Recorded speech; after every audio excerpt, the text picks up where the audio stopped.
மது விலக்கு கொண்டு வரப்பட வேண்டும் என்பதில் எங்களுக்கு எந்த விதமான கருத்து வேறுபாடும் கிடையாது. ஆனால் அது சாத்தியமாக என்று எனக்கு என்னை பொறுத்தவரை என்னுடைய தனிப்பட்ட கருத்தாக நான் சொல்ல விரும்புவது, ஏழை மக்கள் டாஸ்மாக் கடையிலே மதுவை வாங்கி சாப்பிடுவது கொஞ்சம் விலை அதிகமாக இருக்கின்றது என்று நினைக்கின்றனர். ஆகவே என்னுடைய தனிப்பட்ட கருத்தாக நான் சொல்வது, கள்ளுக்கடைகளை திறப்பதன் மூலம் ஏழை எளியவர்களை காப்பாற்ற முடியும், விவசாயிகளுக்கும் அது பழையது. ஆகவே கள்ளுக்கடைகளை திறப்பது சாத்தியமா என்பதை தமிழக அரசு பரிசீலிக்கிறது. நீட் தேர்வு விவகாரமாக வந்து பார்லிமெண்ட்ல வந்து எதிர்க்கட்சி தலைவர் ராகுல் காந்தி பேசும்போது மைக் அமைச்சிருக்காங்க. இன்னும் வந்து முழுமையாக வந்து நம்ம சைடில் ஒரு எதிர்ப்பு நீட் தேர்வு. நீட் தேர்வு நேற்று கூட சட்டமன்றத்திலே ஒரு தீர்மானத்தை கொண்டு வந்து டெல்லிக்கு அனுப்பியிருக்கின்றோம். எப்படி தமிழக முதல்வரும் நீட் தேர்வை எடுக்க வேண்டும் என்பதில் உறுதியாக இருக்கிறாரோ, அதே போல்தான் மற்ற மாநிலங்களிலும், குறிப்பாக மம்தாஜியும் போன்றவர்களெல்லாம், அதே போல் யூபியிலும் எல்லா மாநிலங்களும் கிட்டத்தட்ட இந்த நீட் தேர்வை எடுத்துவிட வேண்டும் என்றுதான் சொல்கின்றார்கள். கொஞ்சமாவது மோடி அவர்களுக்கு ஜனநாயக உணர்வு இருந்தால் அதை செய்வார் என்று நினைக்கின்றேன். அவர் திருந்தவில்லை என்று சொன்னால் அவர் சும்மாதான்.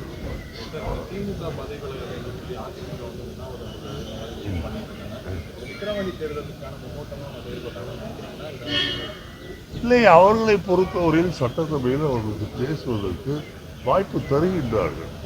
அவர் சபாநாயகர் சொல்வதெல்லாம் என்னவென்று சொன்னால், கேள்வி நேரம் அந்த 1 மணி நேரம் முடியட்டும், அதற்கு பிறகு நீங்கள் விவாதியுங்கள் என்று சொன்னால் அவர்கள் கேட்பதே இல்லை.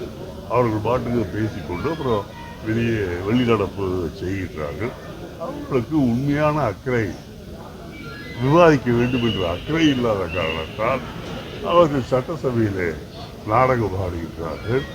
இதை செய்வதன் மூலம் திராவிட முன்னேற்ற கழகத்தை அசைத்து விடலாம் அல்லது எதிர்த்து விடலாம் என்று நினைக்கின்றார்கள். என்னதான் செய்தாலும் அவர்களை பொறுத்தவரையில் திராவிட முன்னேற்ற கழகத்தை அசைக்க முடியாது. வருகின்ற சட்டமன்ற தேர்தலிலும் திராவிட முன்னேற்ற கழகத்தின் கூட்டணி மிகப்பெரிய வெற்றி. ராகுல் காந்தி கடனாளப்போ நடிகர் விஜய் வந்து வாழ்த்து தெரிவித்தாரு. அந்த வாழ்த்துக்கு வந்துட்டு ராகுல் காந்தி வந்து நன்றி தெரிவித்தாரு. இது கூட்டணியின் வெளிப்பாடா இல்லை, பிறந்த நாள் என்பது கூட்டணியின் வெளிப்பாடு என்று எப்படி சொல்லிவிட முடியும்? உங்களுக்கு பிறந்தநாள் என்றால் எனக்கு தெரிந்தால் வாழ்த்துக்கள் என்று சொல்வேன். அதே போல் எனக்கு பிறந்தநாள் என்றால் நீங்களும் வாழ்த்துக்கள் சொல்வீர்கள். வாழ்த்துக்கள் சொல்வது என்பது ஒரு நாகரிகமான உலகத்தில் ஒரு நாகரிகமான பழக்கம். ஆக வாழ்த்து சொல்வதனாலேயே கூட்டணி எல்லாம் ஏற்படும் என்று சொல்வது சரியாக இருக்காது. சில பேர் விஜயோடு சேர வேண்டும் என்று மிகப்பெரிய முயற்சிகளை எல்லாம் செய்து கொண்டிருக்கின்றார்கள். இதுவரை நான் தனியாக நின்று தனியாகவே தோற்பேன் என்று சொன்னவர்கள் எல்லாம் இன்றைக்கு விஜய்க்கு உள்ளர்த்தத்தோடு பாராட்டுகளை தெரிவித்துக் கொண்டிருக்கின்றார்கள். விஜய் அவர்களை பொறுத்தவரை அவர் என்ன கொள்கை என்றே அவர் இன்னும் சொல்லவில்லை. அவரை பொறுத்தவரையில் அவருடைய கொள்கை என்பது என்ன, தமிழ் தேசியமா என்னவென்று ஒரு விளக்கமாக சொல்ல வேண்டும். நீட்டை பற்றி அவர் இதுவரை வாய் திறக்கவில்லை. இந்த மது சம்பந்தமாக மரணங்கள் ஏற்பட்டது அவரை பார்த்ததோடு சரி, அதை பற்றியும் அவர் கருத்து சொல்லவில்லை. ஆகவே விஜய் அவர்கள் அரசியலுக்கு வருவாரா இல்லையா என்பது என்னால் சரியாக சொல்ல. வயநாடு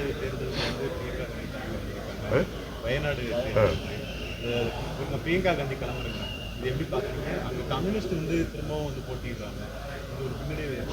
கம்யூனிஸ்ட் தேவையில்லாமல் போட்டியிடுகின்றார். கம்யூனிஸ்டுடைய யோகிதை என்ன என்பதை போன தேர்தலிலே நாம் பார்த்தோம். மீண்டும் மீண்டும் நின்று ஏன் அவர்கள் மூக்கரப்பட வேண்டும்? அதுவும் பிரியங்கா நிற்கின்றார்கள் என்றால் கம்யூனிஸ்ட் கட்சி பெருந்தன்மையோடு விட்டுக் கொடுத்தால் நன்றாக. போட்டியிட்டாலும் கூட அங்கே எங்களுடைய பிரியங்கா காந்தி அவர்கள் கிட்டத்தட்ட 4 லட்சம் வாக்குகள் வித்தியாசத்தில் கண்டிப்பாக வெற்றி